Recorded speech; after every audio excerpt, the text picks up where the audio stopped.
আবু দাউদ মাহমুদুর রহমান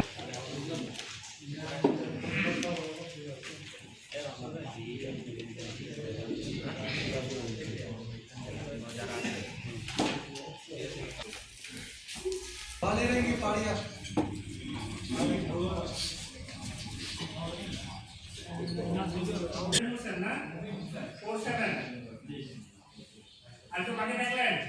কয়েকজন পেন্ডিং আছে দুই ভিতরে তো আমরা ঠিক আছে আপনি দেখবেন শুনবেন নোট করবেন এর বাইরে কিছু করতে হবে লেখাপড়া দেখলাম মোবাইলে এটা একটা বিদ্যুৎ আছে বাট আমরা এটা কোন